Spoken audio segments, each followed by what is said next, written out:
उपजल्या पिंडा मरण सांगाते, जन्मते मरते सवे दोन्ही, किंवा उपजते मरते सवे दोन्ही. जन्माच्या सोबतच मरण आलेलं असतं, परंतु आपण जन्माला ध्यानात ठेवतो आणि मरणाला विसरलेलो असतो.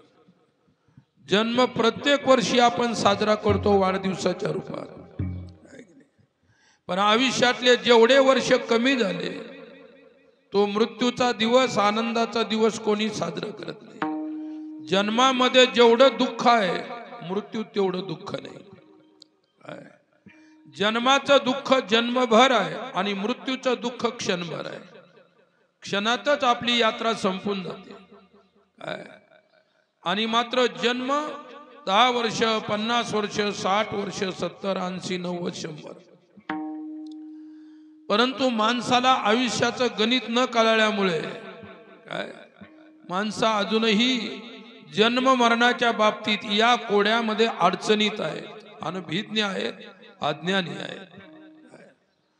मला म्हणायचं, जन्माला ओळखून घेण्यापेक्षा मृत्यूला ओळखण्याची प्रयत्न केला पाहिजे. आणि जो मृत्यूला ओळखण्याचा प्रयत्न करतो तो आयुष्यात कधी दुःखी राहत नाही, तो सदैव सुखी. पण आपण ज्याचं स्मरण ठेवायचं नाही त्याचं स्मरण ठेवतो म्हणून दुःखी आहोत. विठ्ठल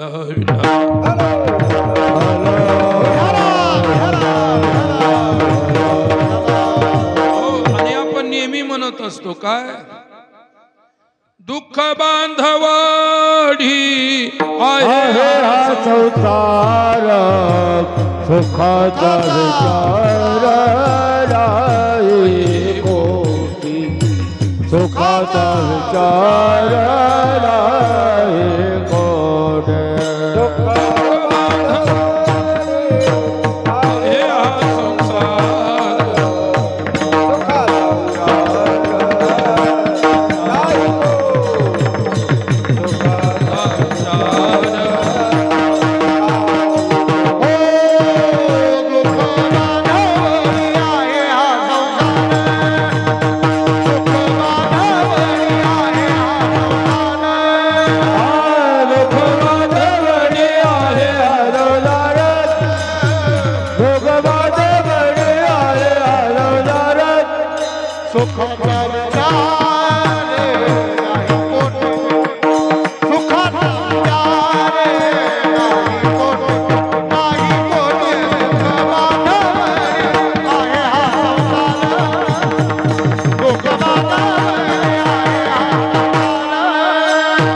सुखाचा विचार नाही कोठे, सुखाचा विचार नाही कोठे, नाही कोठे.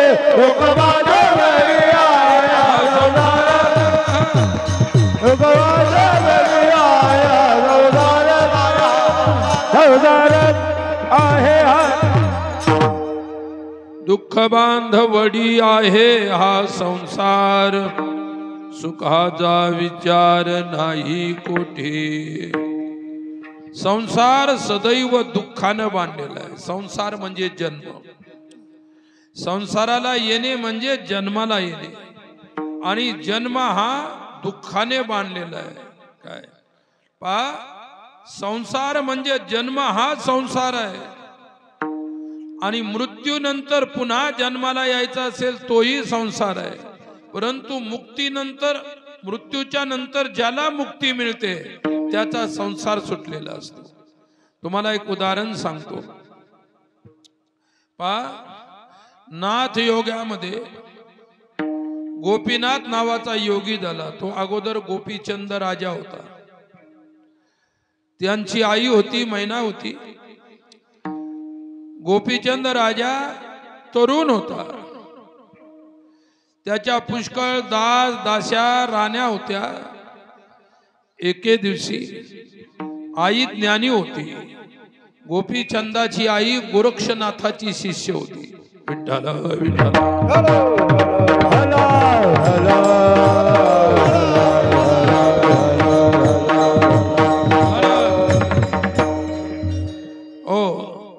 मुक्त दशेला प्राप्त झालेली ती स्त्री होती. काय गुरु सोडवी तात्काळ गाठ लिंग देहाची.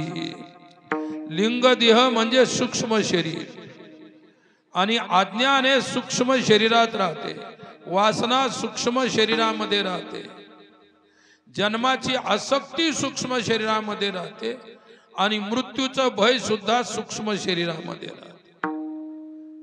आणि मग गुरु सोडवी तात्काळ गाठ लिंग देहाची. लिंग देह म्हणजे सूक्ष्म देह, पंच ज्ञानेंद्रिय, पंच कर्मेंद्रिय, पंच प्राण आणि एक अंतकरण अशा 16 तत्वाचं लिंग शरीर आहे. आणि मनाचे 2 विभाग केले, मन आणि बुद्धी अंतकरणाचे, तर 17 तत्व होतात. विठ्ठला विठ्ठला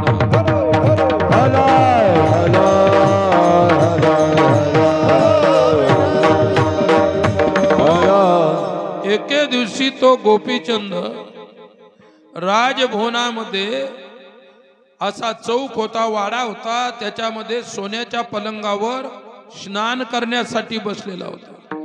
आई दुसऱ्या मजल्यावर बसलेली होती आणि पोराकडे पाहू लागली. आई कशी होती? ब्रह्मज्ञानी. जशी मदलसा आई ब्रह्मज्ञानी होती काय, तशी गोपीचंदाची मैनावती आई सुद्धा ब्रह्मज्ञानी होती. विठ्ठला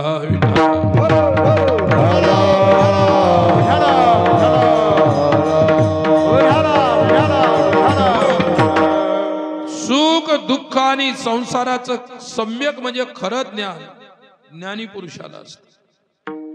तुम्ही आम्ही अनंत अज्ञानी जीवन जगत आहोत, पण जगणाऱ्या जीवनाचंच आपल्याला ज्ञान नाही. कसं जगायचं हे माहित नाही. जन्माला आल्यानंतर शाळेत घालता, तिथं गणित शिकता, म्हणजे तुम्हाला गणित नाही म्हणून गणित शिकता. तुम्हाला भूगोल माहित नाही म्हणून भूगोल शिकता, इतिहास माहित नाही म्हणून इतिहास शिकता, गणित माहित नाही म्हणून गणित शिकता. तरी तुम्हाला गणित कळाले का? गणित कळणं फार अवघड आहे, लक्षात ठेवा. सर्वांना गणित कळत. गणित फक्त कोणाला कळालं की संतांना कळालं. कोणतं गणित? ते पुस्तकातलं अंकगणित, बीजगणित नाही, हे जीवनाचं गणित. विठ्ठल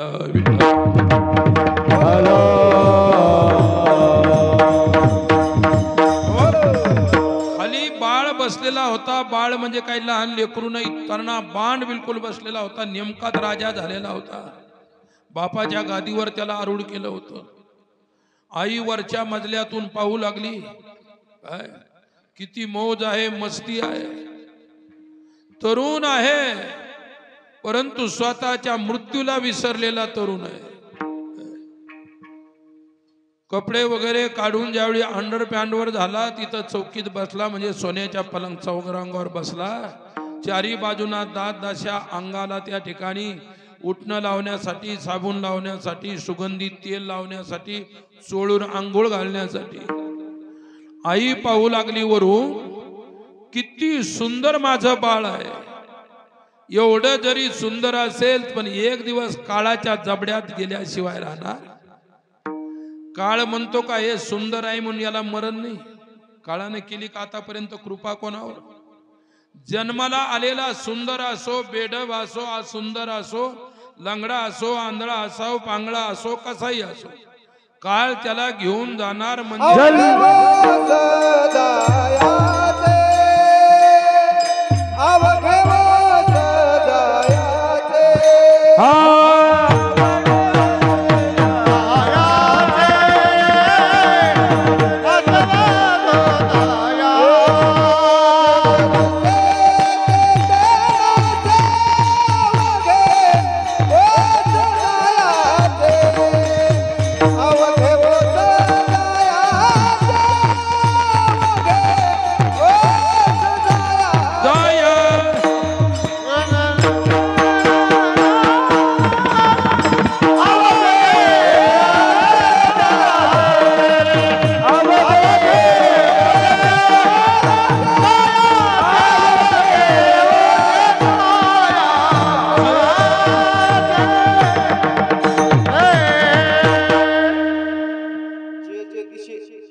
जे जे दिशे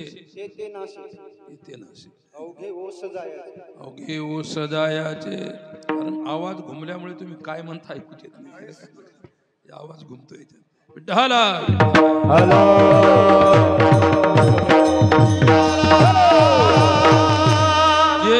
नाशे ते नाशे अवघे ओ सजायाचे, सर्व जाणार आहे.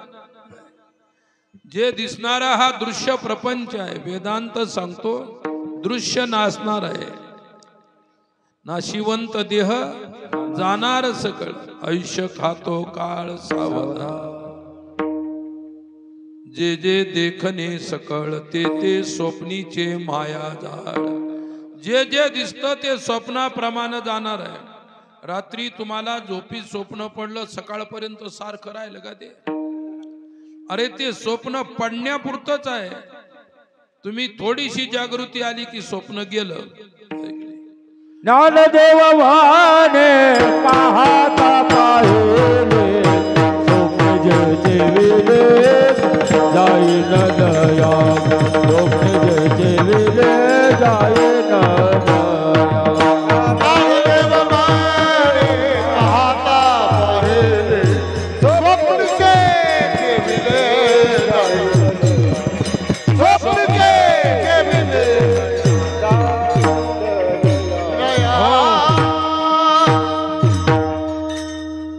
ज्ञानदेव मने पाहता पाहिले, स्वप्नीचे चेईले जाईल लया.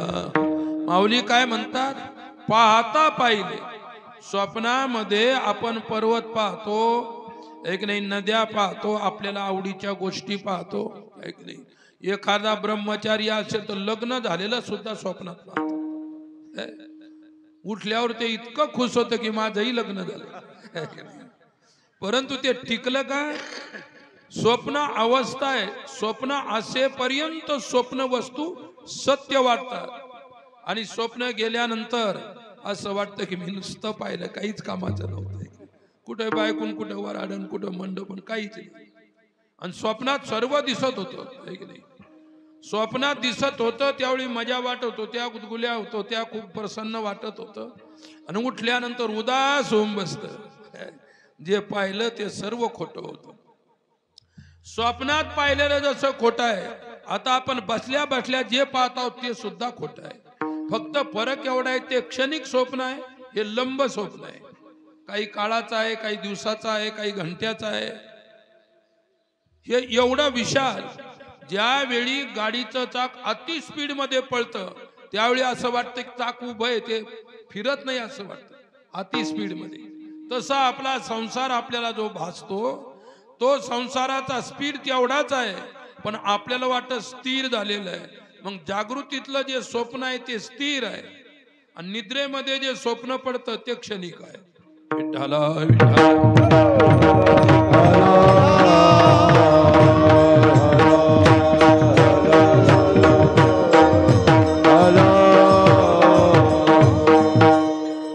स्वप्न पडलं, स्वप्नात मस्त गुलाबजामुन खाल्ले, वांग्याची भाजी, पुऱ्या, सर्व खाल्लं, एक नाही. आणि आता तुम्ही म्हटलं हे स्वप्नच आहे. मग स्वप्नात खाल्लं तर आता कीर्तन झाल्यावर जेवायची आवश्यकता आहे का? काय स्वप्न ते स्वप्न असतं. काय स्वप्न ते स्वप्नच आहे. स्वप्न जे असतं ते असत असतं, मिथ्या असतं, खोटं असतं. उदाहरण सांगत होतो. आई वरून पाहत होती आणि तरुण मुलगा राजा होता, त्याचं स्नान चालू होतं.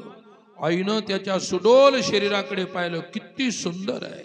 नखशिखांत सौंदर्य होतं, नखापासून तर शेंडीपर्यंत सुंदर होता. विठ्ठला विठ्ठला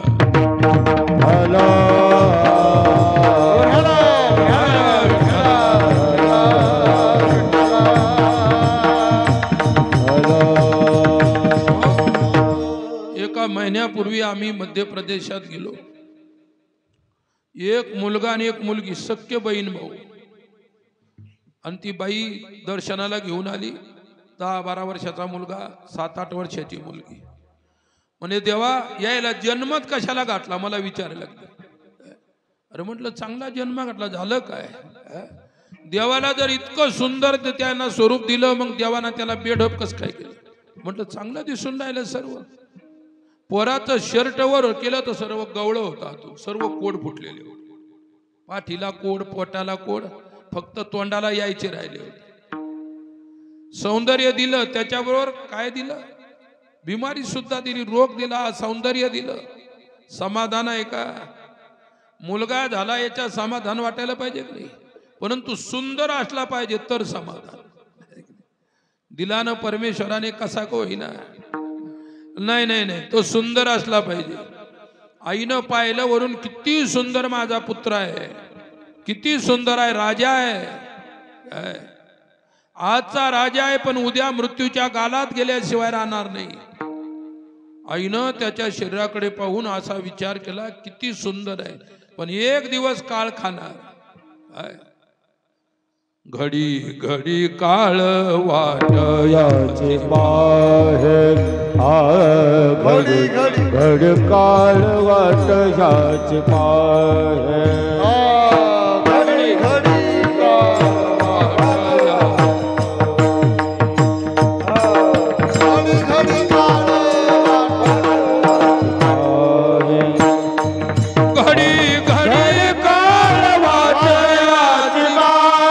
पाहे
घडी घडी काळ वाटयाची पाहे, अजून किती आहे अवकाश.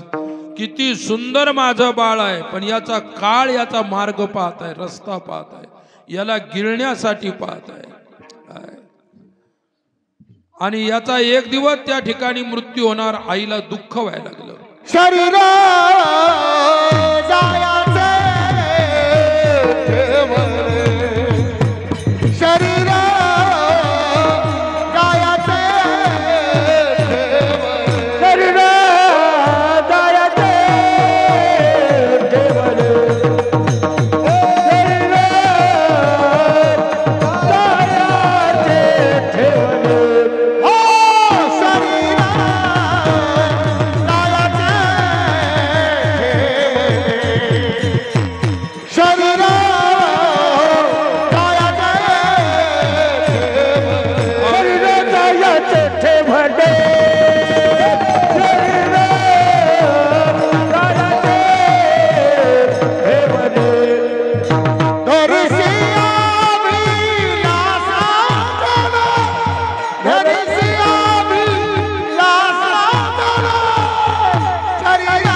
शरीर काळाचे भातुके. शरीर काळाचं भात काय आहे की नाही? भातक म्हणजे त्या ठिकाणी खाण्याचा चिवडा, सहज. म्हणजे गोपीचंदाच्या आईने पाहिलं की याचं शरीर काळाचं भातुक होणार, खाऊ ज्याला म्हणतो आपण, आणि तिला कसतरी वाटलं आणि तिच्या डोळ्यातून टपटप अश्रू पडले खाली त्याच्या अंगावर. म्हणतात सुखाचे जे अश्रू असतात ते थंडे असतात, दुःखाचे अश्रू उष्ण असतात, गरम असतात. जसे गरम पाण्याचे थेंब वरून पडले तर गोपीचंदाचं लक्ष वरती गेलं, तो पाहतो तो आईच्या डोळ्यामध्ये अश्रू आहे. आईच्या डोळ्यामध्ये अश्रू त्याला सहन झाले नाही. तडका फडकी तिथून उठला आणि अगोदर आईकडे गेला. आई, तू माझी आई, राजाची आई आहेस आणि तुझ्या डोळ्यामध्ये अश्रू, काय कारण आहे? कोणतं दुःख आहे? कोणी जर तुला डोळ्यानं दुखवला, डोळे फोडील, हाताने दुखवला असेल हात कापील, शरीराने कोणत्याही प्रकारे तुला दुखल त्याला शरीराचा घात करील, परंतु तू दुःखी कशामुळे आहेस? आईनं सांगितलं, बाळा, मी दुसरी कशामुळे दुःखी नाही. काय तुझ्या शरीराला, सुंदर शरीराला पाहून मला दुःख झालं.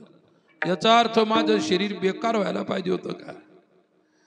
प्रश्न तो नाही. माझ्या बाळाचं शरीर इतकं सुंदर आहे पण एक दिवस त्याला काळ खाणार. विठ्ठल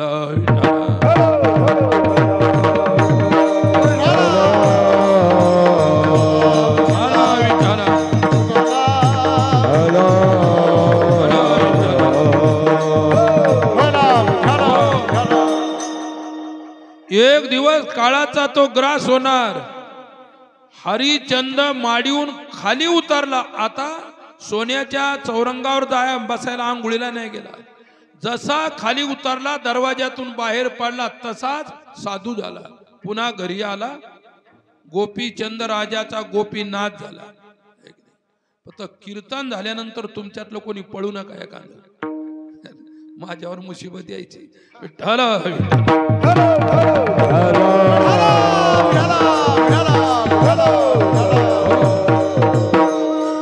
एवढं भाग्य मुश्किल आहे. मला माहिती आहे तुम्ही किती पक्के धरून बसलेले, सोडायला सोपी गोष्ट आहे का? तो राजा होता, भिकारी नाही, सहज सोडलं. आईच्या अश्रूतून त्याला ब्रह्मज्ञान झालं. आईच्या अश्रू पाहिल्यानंतर त्याला जीवनात त्याग झाला. म्हणजे आईचे अश्रू किती मोलाचे असतील. ती साधारण आई होती का? ती महान तत्वज्ञानी होती, तत्वज्ञानी ब्रह्मज्ञानी आई होती. तिच्या अश्रूच्या केवळ अंगावर पडल्याबरोबर गोपीचंदाच्या जीवनात त्याग झाला आणि आयुष्यभर तो नाथ योगी म्हणून राहिला, साधू म्हणून राहिला. पुन्हा कधी संसाराला स्पर्श केला नाही. अशा आईची कृपा असेल तर विठ्ठल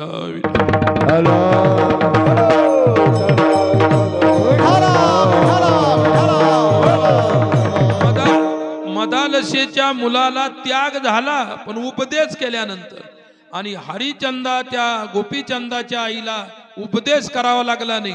नुसते अश्रू गळाल्याबरोबर त्याग झाला. एवढी अधिकारीणी होती. मदालसेनं सांगितलं बाळाला, काय